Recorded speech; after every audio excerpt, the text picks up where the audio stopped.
Shivaya, Om Namah Shivaya, Om Namah Shivaya, Om Namah Shivaya. A genuine spiritual awakening is the greatest blessing that can happen to anybody in a lifetime. However, it can also become a double-edged sword, because we know we want to evolve, we know we want to, open our eyes to more light, but at the same time, we have no idea what's in store for us. So the double-edged sword is that while we will be advancing, without a doubt, into a greater horizon of comprehension, of perception, of personal magnetism and power and understanding and wisdom and compassion and all of it, we also have to go through certain things to get there. And we don't always know exactly what those things are for us, because this karma is deeply buried, belonging not only to us but our ancestors. And so that's why we always say it's important to have spiritual support, it's important to have a solid foundation of a spiritual practice, to adapt our lifestyle around this goal or this change of what our life is about in a way that helps us to be stable during the awakening. Because a lot of things are going to happen during an awakening that we cannot predict or control, involving our circumstances in life, involving other people and how we are affecting them. And so things happen that we don't want to happen but are necessary parts of the awakening, perhaps. Changes in our body, things we don't understand. And it takes a lot of self-education. It takes a lot of faith and trust and devotion to really believe in the process. And the way we believe in the process is that we connect so deeply to that invisible world and to God. Deep, so deep, that we do have that trust that we are okay no matter what, and that we are safe, and that we are protected, and that we are on the right path. However many times we feel we make mistakes or whatever, or transgress, it's always the learning curve, and it's always the refinement of our perception, of our capacity for compassion, and of our ability to endure, to break through, break open, and rise like the phoenix from the ashes. So it has effects on our body because it affects our nervous system. It affects everything because it's an electrical force. That also has effect on other people in our lives. And other people may become uncomfortable around us, or we may have a effect on other people where our energy alone is a challenge to them on an unconscious level. And so people may want to keep us in our place or tell us who we are so that we can be sure that we shouldn't advance. And that's why they always say, get away from the familiar life, the family, all the people who push you into that role. But in general, having the effect on people who shadow is triggered by you will be something that you will need to learn to deal with, because it will happen. People will get triggered by your presence alone, by your interactions with them. Number one thing when that happens as far as other people go is defenselessness. You are not here to present your court case to anyone, even if they present it to you. You have nothing to defend. When you know and believe that you are serving the highest with the utmost sincerity, however misled or mistaken you are, you have no reason to defend yourself, because that just starts this court case going, and no one wins that case. Let go, let God. In time, the truth reveals itself for all of us. And as long as we stay as close as possible to sincerity and authenticity and total honesty with ourselves and others, we can't go wrong no matter how it looks or how it feels to us at the time. Don't be proud, don't be arrogant. Try to maintain humility even when you're misunderstood.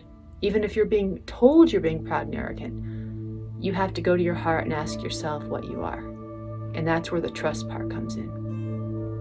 And then it comes to your body. Your body is going to have a lot of changes, and that will mean that you'll have to change possibly a lot of the ways that you're living that affect your body, such as your diet, your sleeping, your exercising, and that changes too over time, because this energy has different things it's doing at different times.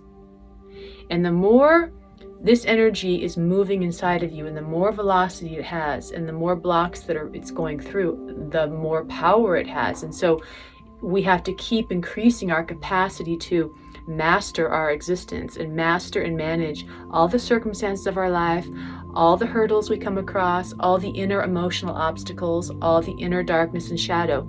So the most important thing to remember, whoever we are encountering, whatever circumstances we are encountering, is an attitude of being grateful. And remembering that whenever I think someone out there is not me, I'm in a delusion.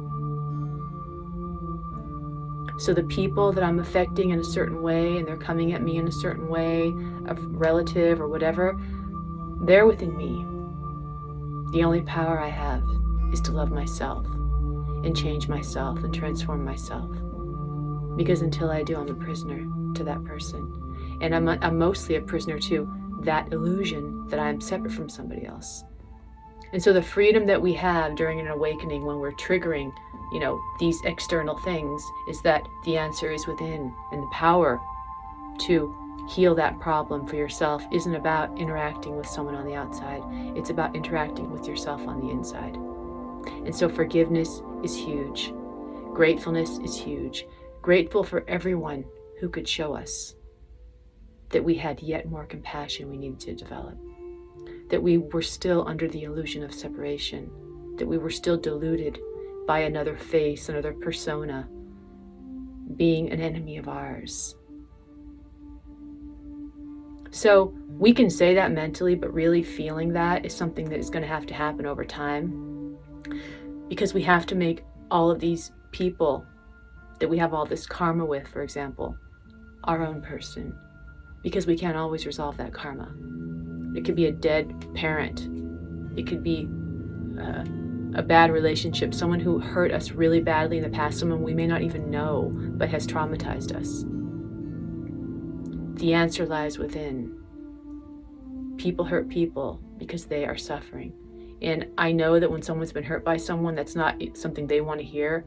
But in time, we have to start opening up to the reality that the only power we have is the power over our own ability to forgive and heal and overcome. And when we take all of our power back in that way, it can liberate us ultimately from the bondage of samsara. And all those memories are stored within our body. And all the things that happened to us in past lives, all the persecution, all the traumas in past lives, we don't even remember them, but they're buried. And when something happens in this life, we tend to pick up that trauma and put it with that situation, so that situation is a way to then heal the past, but we don't know we're doing that. And so what I'm really saying is that all of these things are being held within us, energetically within our bodies. And so when the kundalini is rising, it's affecting our bodies because of that, because the energy is rising to unite with the truth. All of this beneath this, where the real sight comes, all of this beneath that is something about the persona that isn't even real, that isn't even lasting. It's in the way. And it's not just this face, but it's how many faces have I had where I'm holding things that I believe that have happened to me, that I believe that I am, and this is pain and grief and sorrow and rage and anger, or whatever it is, from whatever life it is, that we are still identified with on a subconscious level, that we are still protecting ourselves from again and again and again, even though we don't remember why we're doing it. And so sometimes we meet people in this life who we have had those traumas with before. And we feel certain ways about them, but we don't remember why. And this could go on and on and on forever. And so when we bring it back to ourselves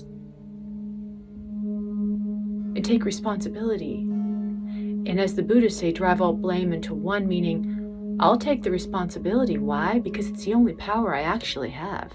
My power isn't in convincing anybody else to believe me or to believe in me. Nor is my power to give away my power and let them tell me who I am or what I'm capable of, or who I'm allowed to be around them, or who I'm allowed to be in this world. So we need to rip off all of those masks and band-aids, little by little, one by one, so that we can really reveal the light to ourselves, the light that our body is the home of God.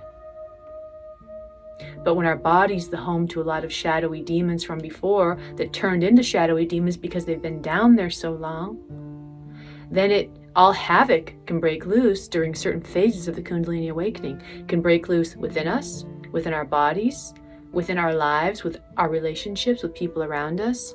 And it's all a part of the cleansing. But we may not feel that way, and that's why I call it a double-edged sword. So the cleansing and the beauty that's revealed during a Kundalini awakening is that our hidden talents can be revealed. We have more power, we have more insight, we have stronger intuition. We feel the presence of God in us, but at the same time, all those other things are breaking loose from those little dark closets they've been shut down in for so long.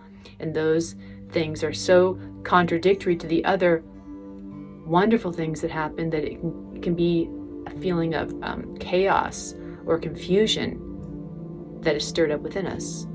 And so what's the answer?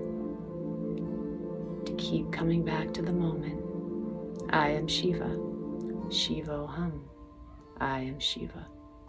And what is Shiva? Who is Shiva?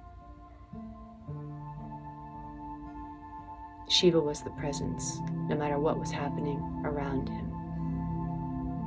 This is why he lays beneath Kali. Kali is the crazy, wild energy teaching us, is this really who you are? Is this really who you are? Is this really who you are? And Shiva lays down in just perfect peace. I surrender. I can never control this. And by surrendering and saying I can never control this, you actually are the master of it all. This is how Shiva and Kali, as the embodiments of certain profound energies, are not separate but the same being, actually. The same being. The two sides of the same coin. So whoever and whatever we are identifying with at whatever given time will show us what we need to do to create the balance in our life. Sometimes we're too complacent. We get too I give up. So we need to stir things up a little bit. Other times things are way too stirred up. We need to go, hey, let me bring myself back to the center and remember who I am. And these things are going on, and these things are disturbing or scary or great or wonderful, but let me remember that everything passes, both the good and the bad, in the world of duality that we're in. And I can't make the good stay, and I can't make the bad go. So the great Tao would say that flow with it, be it, let it flow through you.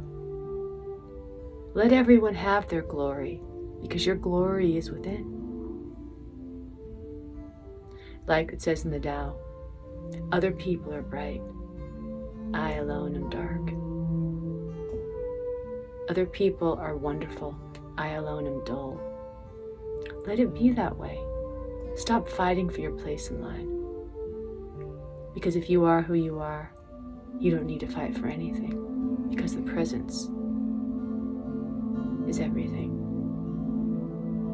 And like the Buddha said, there are only three things that can't stay hidden for very long: the sun, the moon, and the truth. The truth is in you. The truth is all around you. We get caught in the lies and samsara because we all have karma. When we stop letting it spin us out, and when we stop thinking we have to engage, and when we keep coming back to humility, that we don't have to convince anybody else of, that we can be honest with ourselves. It's all that we are with ourselves that matters. We find peace there.